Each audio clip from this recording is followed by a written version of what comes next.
Kekuasaan atau power. Kekuasaan adalah kewenangan yang didapatkan oleh seseorang atau kelompok guna menjalankan kewenangan tersebut sesuai dengan kewenangan yang diberikan. Kewenangan tidak boleh dijalankan melebihi kewenangan yang diperoleh atau kemampuan seseorang atau kelompok untuk memengaruhi tingkah laku orang atau kelompok lain sesuai dengan keinginan dari pelaku. Atau dengan kata lain, kekuasaan atau power berarti suatu kemampuan untuk memengaruhi orang atau merubah orang atau situasi. Jika perubahan pada orang atau situasi adalah perubahan yang baik, tentunya power tersebut memberikan konotasi yang positif bahkan sangat diperlukan. Konotasi negatif dari kekuasaan seringkali muncul dikarenakan terdapat berbagai kasus di mana seseorang atau sebuah organisasi yang diberi kekuasaan tidak menggunakannya untuk hal yang positif. Kekuasaan sesungguhnya merupakan konsekuensi logis yang muncul dari setiap organisasi yang di dalamnya terdapat pimpinan dan bawahan, atau manajemen puncak dan manajemen tingkat bawah.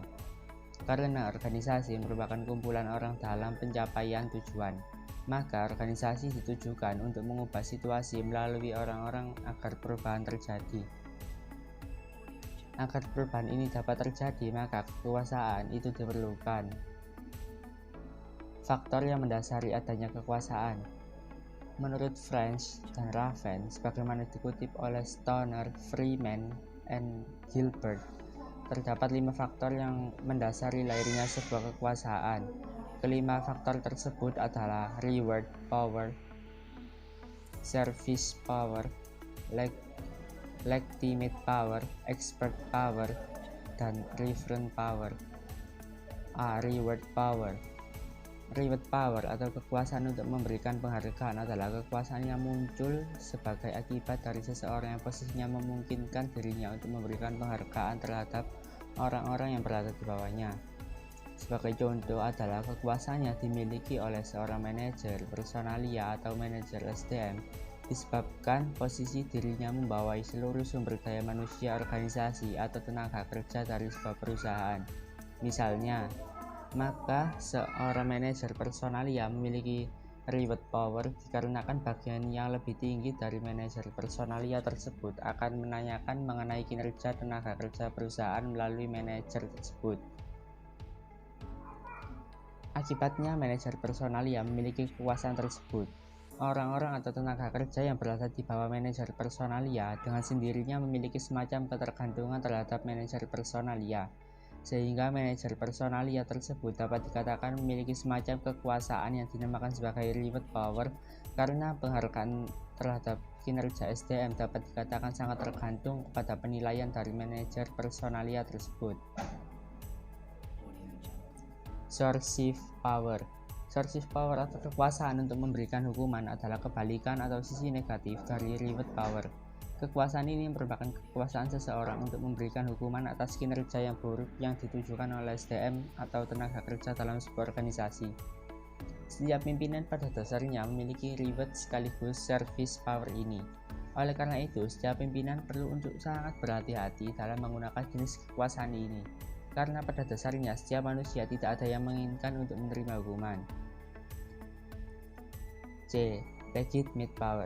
Legitimate power adalah kekuasaan yang sah, adalah kekuasaan yang muncul sebagai akibat dari suatu legitimasi tertentu. Misalnya, seseorang yang diangkat menjadi pimpinan, secara otomatis dia memiliki semacam kekuasaan yang sah atau terlegitimasi. Demikian pula seorang yang diangkat menjadi manajer, direktur, dan hierarki pimpinan lainnya. Legitimasi sendiri memiliki pengertian, yaitu pengakuan atau persetujuan warga negara atau anggota dalam suatu organisasi atas posisi suatu kepemimpinan. Expert power. Expert power atau kekuasaan yang berdasarkan keahlian atau kepakaran adalah kekuasaan yang muncul sebagai akibat dari kepakaran atau keahlian yang dimiliki oleh seseorang. Seorang dokter misalnya memiliki semacam kekuasaan ini dikarenakan dirinya memiliki keahlian dalam mendiagnosa suatu penyakit. Maka secara sadar maupun tidak, seorang pasien yang berkonsultasi pada dokter akan mengikuti apa saja yang diusulkan atau dianjurkan oleh sang dokter sejauh hal tersebut masih bisa membantu sang pasien untuk sembuh dari penyakitnya.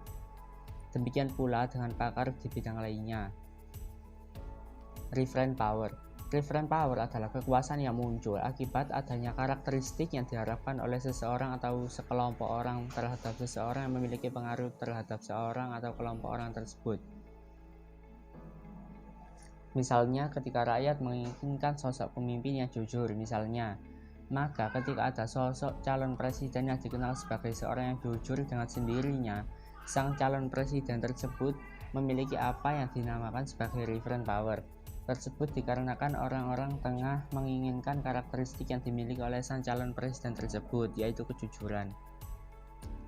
Setiap bagian dari struktur organisasi memiliki jenis kekuasaannya masing-masing, terutama di bagian yang berada pada hierarki yang paling tinggi dalam suatu organisasi, seperti direktur, presiden direktur, dan sejenisnya. Pada umumnya kekuasaan tersebut lebih disebabkan karena legitimasi tertentu yang ditentukan oleh mekanisme dalam organisasi. Kekuasaan tersebut meliputi kekuasaan untuk memerintah, mengoreksi, ataupun mengkoordinasikan bagian yang berada di bawahnya. Namun, dikarenakan kekuasaan pengertiannya sangat luas dan lebih banyak digunakan dalam istilah politik, maka dalam organisasi, istilah kekuasaan cenderung jarang dipergunakan. Sebagai gantinya, istilah kewenangan atau authority lebih sering digunakan. Kewenangan atau authority. Kewenangan atau authority pada dasarnya merupakan bentuk lain dari kekuasaan yang seringkali dipergunakan dalam sebuah organisasi. Kewenangan merupakan kekuasaan formal atau terlegitimasi. Dalam sebuah organisasi, seseorang yang ditunjuk atau dipilih untuk memimpin suatu organisasi, bagian atau departemen memiliki kewenangan atau kekuasaan yang terlegitimasi. Seseorang yang ditunjuk untuk menjadi manajer personalia dengan sendirinya terlegitimasi untuk memiliki kewenangan dalam mengatur berbagai hal yang terkait dengan sumber daya manusia atau orang-orang yang terdapat di dalam organisasi. Wewenang formal adalah tipe kekuasaan yang kita hubungkan dengan struktur organisasi atau manajemen. Terdapat dua pandangan mengenai kewenangan formal, yaitu pandangan klasik dan pandangan berdasarkan penerimaan. Pertama, pandangan klasik. Pandangan klasik mengenai kewenangan formal menerangkan bahwa kewenangan pada dasarnya terlahir sebagai akibat adanya kewenangan yang lebih tinggi dari kewenangan yang diberikan. Misalnya saja, seorang manajer mendapatkan kewenangan formal akibat adanya pemberian kewenangan dari pihak yang memiliki kewenangan yang lebih tinggi, misalnya saja direktur utama. Seorang kapten dalam tradisi militer memiliki kewenangan formal untuk memerintah para prajurit dikarenakan kewenangan tersebut diterimanya dari seseorang yang memiliki kewenangan yang lebih tinggi darinya, misalnya dari jenderal. Dengan demikian, kewenangan formal menurut pandangan klasik bersifat pendekatan top-down atau dari hierarki yang atas ke hierarki yang bawah. Yang kedua, pandangan berdasarkan penerimaan. Pandangan kedua cenderung berbeda dengan pandangan yang pertama. Tidak setiap kewenangan yang bersifat top-down serta-merta akan dijalankan oleh bawahan. Kadangkala kita mendapati apa yang diperintahkan oleh atasan, misalnya tidak dijalankan oleh bawahan. Hal tersebut barangkali bukan disebabkan oleh sang atasan tidak memiliki kewenangan, akan tetapi apa yang kemudian dilakukan oleh atasan tidak dapat diterima oleh bawahan. Pandangan yang berdasarkan penerimaan memandang bahwa kewenangan formal akan cenderung dijalankan atau diterima oleh bawahan tergantung dari beberapa persyaratan. Persyaratan sebuah kewenangan formal akan cenderung dijalankan atau diterima oleh bawahan sebagaimana dikemukakan oleh Chester Barnard. Yang pertama, yaitu bawahan dapat memahami apa yang diinginkan atau dikomunikasikan oleh pimpinan atau atasan. Yang kedua, pada saat sang bawahan memutuskan untuk menjalankan apa yang diperintahkan oleh atasannya, dia meyakini bahwa apa yang diperintahkan konsisten atau tidak bertentangan dengan rencana pencapaian tujuan organisasi. Yang ketiga, pada saat sang bawahan memutuskan untuk menjalankan apa yang diperintahkan oleh atasannya, Ia meyakini bahwa apa yang diperintahkan konsisten mendukung nilai misi maupun motif pribadi atau kelompoknya. Yang keempat, yaitu sang bawahan mampu secara mental maupun fisik menjalankan apa yang diperintahkannya. Berdasarkan kedua pandangan ini, bisa dikatakan bahwa tidak setiap kewenangan dapat mengubah situasi ke arah yang diinginkan. Berbagai jenis organisasi tentunya memiliki kekhasannya sendiri. Apakah cenderung mengikuti pandangan klasik atau pandangan yang berdasarkan penerimaan? Hal tersebut sangat bergantung pada berbagai faktor internal dan eksternal yang dihadapi oleh organisasi. David McClelland mengemukakan ada dua muka dari kekuasaan, yaitu sisi negatif dan sisi positif. Sisi negatif mengandung arti bahwa memiliki kekuasaan berarti menguasai orang lain yang lebih lemah.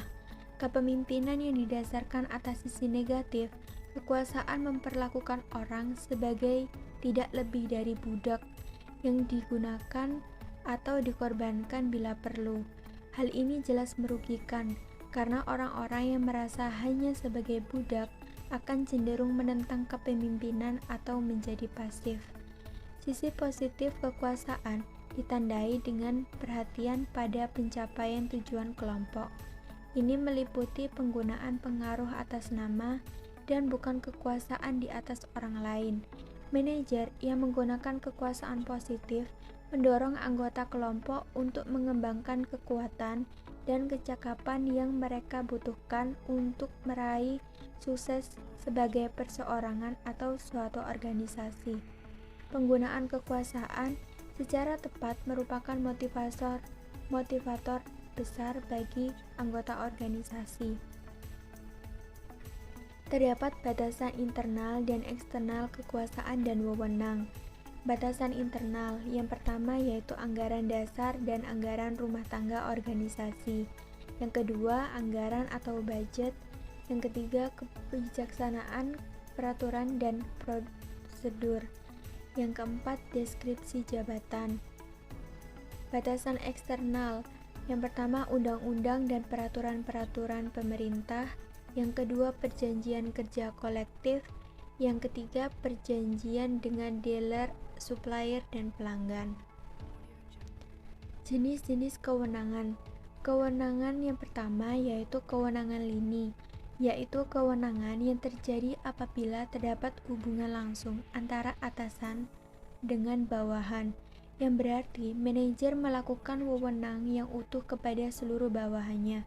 Berikut bagan penerapan kewenangan lini.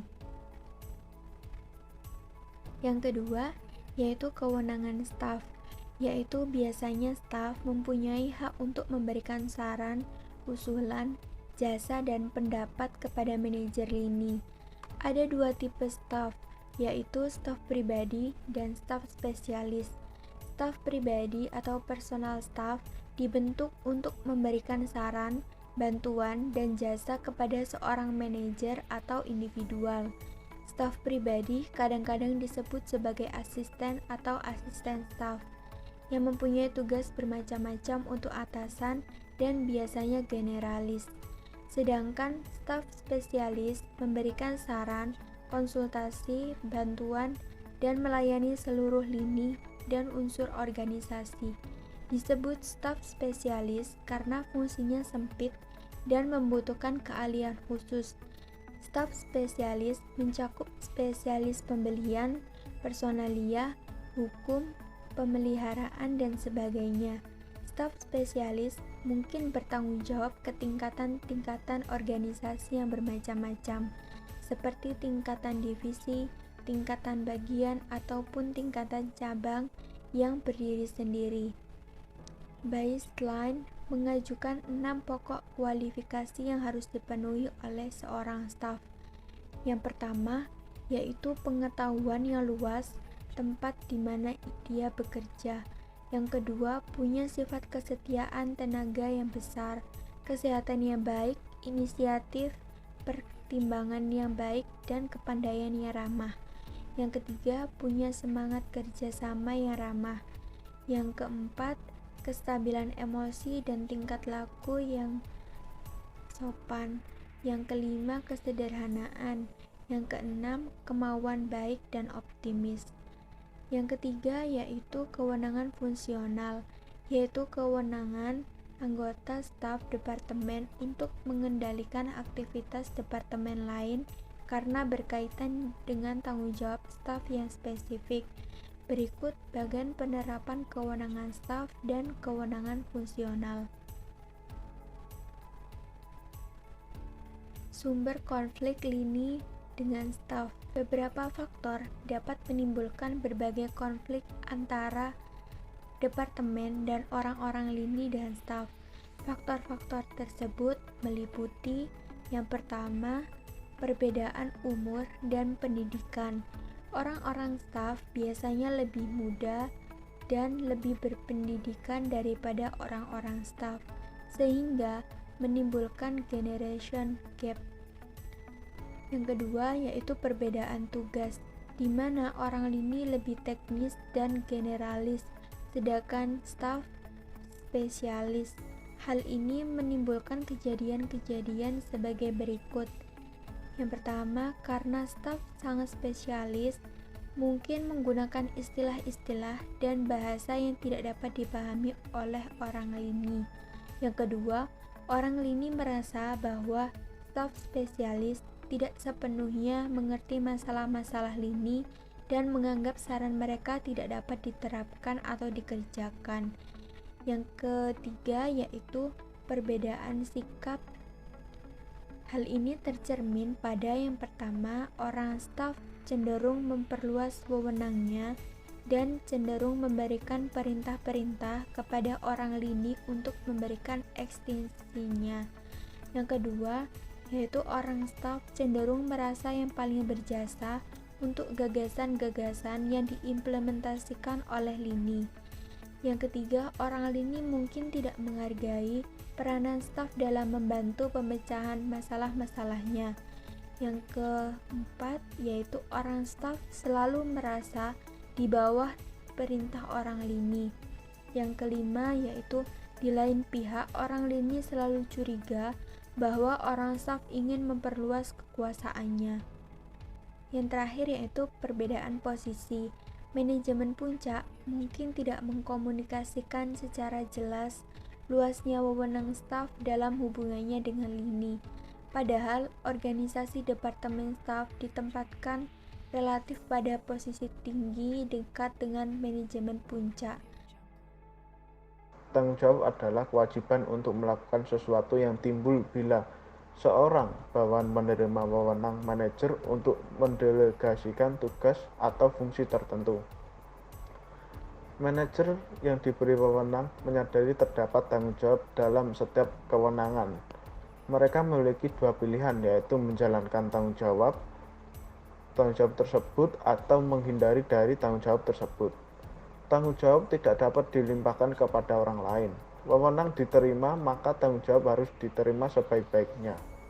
Inilah sebabnya top manager yang menjadi penanggung jawab terakhir mengenai maju atau mundurnya suatu perusahaan. Pelimpahan wewenang dan tanggung jawab. Delegasi dapat didefinisikan sebagai pelimpahan wewenang dan tanggung jawab formal kepada orang lain untuk melaksanakan kegiatan tertentu. Efektivitas delegasi merupakan faktor utama yang membedakan manajer sukses dan manajer tidak sukses. Delegasi wewenang adalah proses di mana para manajer mengalokasikan wewenang kepada orang-orang yang melapor kepadanya. 4 kegiatan terjadi ketika delegasi dilakukan. A. Pendelegasi menetapkan dan memberikan tujuan dan tugas kepada bawahan. B. Pendelegasi melimpahkan wewenang yang diperlukan untuk mencapai tujuan atau tugas. C. Penerimaan delegasi baik implisit atau eksplisit menimbulkan kewajiban atau tanggung jawab. D. Pendelegasi menerima pertanggungjawaban bahwa untuk hasil-hasil yang dicapai. Alasan-alasan pendelegasi. A. Pendelegasi memungkinkan manajer dapat mencapai lebih dari bila mereka menangani setiap tugas sendiri. Delegasi wewenang dari atas ke bawah merupakan proses yang diperlukan agar organisasi dapat berfungsi lebih efisien. B. Delegasi juga memungkinkan manajer memusatkan tenaga pada tugas-tugas prioritas yang lebih penting. C. Delegasi memungkinkan bawahan untuk tumbuh berkembang, bahkan dapat digunakan sebagai alat untuk belajar dari kesalahan. D. Delegasi dibutuhkan karena manajer tidak selalu mempunyai semua pengetahuan yang dibutuhkan untuk membuat keputusan. Mereka mungkin menguasai the big picture, tetapi tidak cukup mengerti tentang masalah lebih terperinci, sehingga agar organisasi dan menggunakan sumber dayanya lebih efisien, maka pelaksanaan tugas-tugas tertentu didelegasikan kepada tingkatan organisasi yang serendah mungkin, di mana terdapat cukup kemampuan dan informasi untuk menyelesaikannya. Manfaat pelimpahan kewenangan. A. Pelimpahan wewenang memungkinkan subbagian atau bawahan mempelajari sesuatu yang baru dan memperoleh kesempatan untuk melakukan sesuatu yang baru tersebut. B. Bahwa pelimpahan wewenang mendorong tercapainya keputusan yang lebih baik dalam berbagai hal. D. Penyelesaian pekerjaan akan dapat dilakukan dengan lebih cepat sekiranya pelimpahan wewenang tersebut berjalan sebagaimana semestinya dan diberikan kepada orang-orang yang bertanggung jawab. Louis Allen telah mengemukakan beberapa teknik khusus untuk membantu manajer melakukan delegasi dan efektif. A. Tetapkan tujuan. Bawahan harus diberitahu maksud dan pentingnya tugas-tugas yang didelegasikan kepada mereka. B. Tegaskan tanggung jawab dan wewenang. Bawahan harus diberi informasi dengan jelas tentang apa yang mereka harus pertanggungjawabkan dan bagian dari sumber daya organisasi mana yang ditempatkan di bawah wewenangnya. C. Berikan motivasi kepada bawahan. Manajer dapat mendorong bawahan melalui perhatian pada kebutuhan dan tujuan mereka yang sensitif. D. Meminta menyelesaikan kerja. Manajer memberikan pedoman, bantuan, dan informasi kepada bawahan, sedangkan para bawahan harus melaksanakan pekerjaan sesungguhnya yang telah didelegasikan. E. Berusaha berikan latihan. Manajer perlu mengarahkan bawahan untuk mengembangkan pelaksanaan kerjanya. F. Adapun pengawasan yang memadai. Sistem pengawasan yang terpercaya seperti laporan mingguan dibuat agar manajer tidak perlu menghabiskan waktunya dengan memeriksa pekerjaan bawahan terus-menerus. Kendala dalam pelimpahan wewenang. Sekalipun pelimpahan wewenang memiliki sisi manfaat, namun juga tidak terlepas dari kendala dalam pelaksanaannya.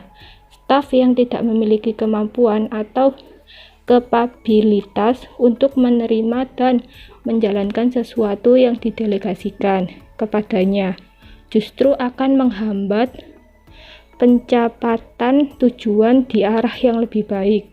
Di sisi lain, pelimpahan wewenang juga akan berdampak pada kurang bertanggung jawabnya atasan terhadap apa semestinya dia lakukan. Kunci pelimpahan wewenang agar efektif. A. Kepercayaan atasan kepada bawahan. Kepercayaan manajer terhadap bawahan dalam pelimpahan wewenang perlu diiringi dengan pemberian kebebasan kepada bawahan untuk menjalankan kewenangan menurut caranya sendiri. B. Komunikasi terbuka antara atasan dan bawahan. Keterbukaan adalah adanya komunikasi yang terbuka antara manajer dan bawahan. Keterbukaan dalam berkomunikasi selain akan memberikan kejelasan akan keinginan dari kedua belah pihak, juga akan meminimalkan persepsi-persepsi yang keliru akan berbagai hal yang terkait dengan pekerjaan. C. Kemampuan menjaga dalam memahami tujuan organisasi, tujuan pekerjaan, dan kemampuan bawahan. Tanpa pemahaman yang baik mengenai ketiga hal ini, bisa terjadi manajer salah dalam pelimpahan wewenang. Sesuatu yang semestinya dilimpahkan, misalnya tidak dilimpahkan, dan sebaliknya sesuatu yang semestinya tidak dilimpahkan. Selain ketiga kunci pokok tersebut di atas, Tanner memberikan prinsip klasik mengenai dasar agar pelimpahan wewenang menjadi efektif. Ketiga prinsip klasik tersebut adalah: 1. Prinsip Skalor. Prinsip Skalor merujuk pada pedoman bahwa sebuah proses pendelegasian atau pelimpahan wewenang harus ada garis wewenang yang jelas, dari hierarki yang tertinggi hingga hierarki yang terendah. Garis wewenang yang jelas akan memberikan kemudahan mengenai pada siapa delegasi akan diberikan, siapa yang akan memberikan delegasi, dan kepada siapa pertanggungjawaban harus dilakukan. 2. Prinsip kesatuan perintah. Prinsip ini merujuk kepada pandangan bahwa setiap bawahan semestinya melempar atau mempertanggungjawabkan hingga kepada suatu atasan yang memberikan kewenangan kepadanya.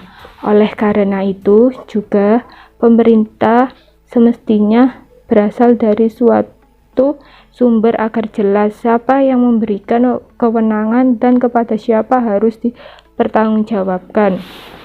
3. Tanggung jawab, kewenangan, dan pertanggungjawaban. Prinsip ini bertanggapan bahwa pelimpahan wewenang dilakukan untuk memperjelas siapa yang akan bertanggung jawab atas suatu pekerjaan dengan kewenangan seperti apa. Dengan adanya kejelasan ini, maka proses pertanggungjawaban dari apa yang telah didelegasikan juga akan menjadi lebih mudah dan jelas. Ketiga kunci pokok sebagaimana diterangkan akan di atas dapat mendorong pelimpahan wewenang menjadi lebih efektif jika diiringi oleh beberapa tindakan sebagai berikut. Perpintahuan hal-hal yang dapat didelegasikan, penentuan orang yang layak menerima delegasi, penyediaan sumber daya yang dibutuhkan, pelimpahan tugas yang akan diberikan, investasi pada saat yang diperlukan. Sentralisasi dan desentralisasi dalam pengorganisasian.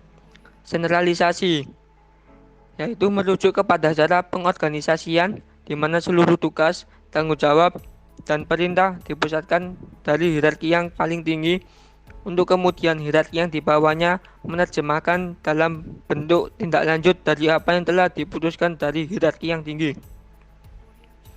Sentralisasi memiliki keunggulan sebagai berikut. 1. Organisasi menjadi lebih ramping dan efisien karena seluruh aktivitas organisasi terpusat, sehingga pengambilan keputusan lebih mudah tanpa harus menunggu lama aspirasi dari daerah atau cabang lainnya. Kedua, perencanaan dan pengembangan organisasi lebih terintegrasi, sehingga tidak butuh jenjang koordinasi yang terlalu jauh antara unit pengambilan keputusan dengan pihak yang akan melaksanakan atau terpengaruh oleh pengambilan keputusan tersebut. Ketiga, peningkatan resource sharing dan sinergi dengan sumber daya yang dapat dikelola secara lebih efisien karena dilakukan secara terpusat. Keempat, pengurangan redundansi aset atau fasilitas lain yang dapat dipergunakan secara bersama-sama tanpa harus menyediakan aset yang sama untuk pekerjaan yang berbeda-beda. Kelima, perbaikan koordinasi sehingga koordinasi menjadi lebih mudah karena adanya unity of command. Keenam, pemusatan expertise berupa keahlian anggota organisasi yang bisa dimanfaatkan secara maksimal karena pimpinan dapat memberi wewenang tertentu. Adapun juga kelemahan sentralisasi sebagai berikut. 1. Kemungkinan terjadinya penurunan kecepatan dalam pengambilan keputusan dan kualitas keputusan karena seringkali tidak mempertimbangkan faktor-faktor yang mempengaruhi pengambilan keputusan tersebut. Kedua, demotivasi dan disinsentif bagi pengembangan unit organisasi sehingga anggota organisasi sulit mengembangkan potensi dirinya sebagai akibat tidak adanya wahana dan dominasi pimpinan yang terlalu tinggi. Ketiga, penurunan kecepatan untuk merespon perubahan lingkungan dan organisasi sangat bergantung pada daya respon orang-orang tertentu saja. Keempat, peningkatan kompleksitas dalam pengelolaan organisasi, sehingga semakin rumit karena banyaknya masalah pada level unit organisasi yang di bawah. Kelima, perspektif luas tetapi kurang mendalam karena pimpinan organisasi mengambil keputusan berdasarkan perspektif organisasi secara keseluruhan tanpa pertimbangan tentang implementasi akan seperti apa. Desentralisasi adalah pendelegasian wewenang untuk membuat keputusan dan kebijakan kepada manajer atau orang-orang yang berada di level bawah dalam suatu struktur organisasi. Desentralisasi juga berarti penyerahan kewenangan dari kantor pusat kepada divisi-divisi atau cabang-cabang di bawahnya untuk mengatur urusan rumah tangganya sendiri sesuai dengan prakarsa dan aspirasi yang ada di divisi atau cabang tersebut. Konsep desentralisasi memiliki keunggulan sebagai berikut. 1. Jenjang manajemen lebih sedikit karena birokrasi berkurang. Kedua, pengambilan keputusan manajemen akan berada di unit yang juga melaksanakan suatu kegiatan atau program kerja. Ketiga, lebih responsif terhadap perubahan karena unit organisasi akan lebih mudah menghadapi situasi terkini karena pengambilan keputusan berada pada unit desentralisasi. Keempat, lebih mendorong terciptanya kreativitas dan pengembangan ide baru karena unit-unit organisasi yang ada akan berupaya mengembangkan potensi masing-masing. Kelima, motivasi karyawan lebih tinggi sehingga anggota organisasi akan memiliki rasa memiliki terhadap organisasi serta termotivasi untuk mengembangkan dan meningkatkan kinerja untuk organisasinya. Keterlibatan karyawan lebih besar yang sesuai dengan banyak penelitian bahwa partisipasi yang lebih tinggi akan meningkatkan kinerja organisasi. Keenam, kapabilitas organisasional meningkat sehingga kecakapan organisasi akan lebih baik karena sumber daya manusia yang terlatih dan teruji dalam memimpin organisasi sudah tersedia. Kelemahan desentralisasi sebagai berikut. 1. Manajer di tingkat yang lebih rendah bisa membuat keputusan yang tidak sejalan dengan strategi umum perusahaan. Kedua, kurangnya koordinasi antar manajer atau antar pimpinan bisa terjadi. Ketiga, manajer di level yang lebih rendah bisa berbeda tujuan dengan tujuan perusahaan.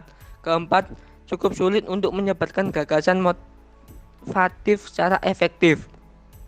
Mendesain pekerjaan.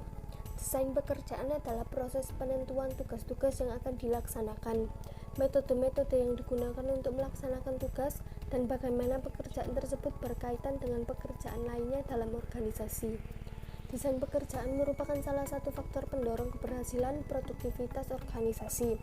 Terdapat 3 macam pendekatan dalam desain pekerjaan. Pertama, yaitu pendekatan mekanis, yaitu pekerjaan yang kompleks harus dipecah menjadi lebih sederhana. Pendekatan mekanis mempunyai keuntungan dan kelemahan. Keuntungannya, efisien kerja semakin meningkat dan mampu meningkatkan produktivitas.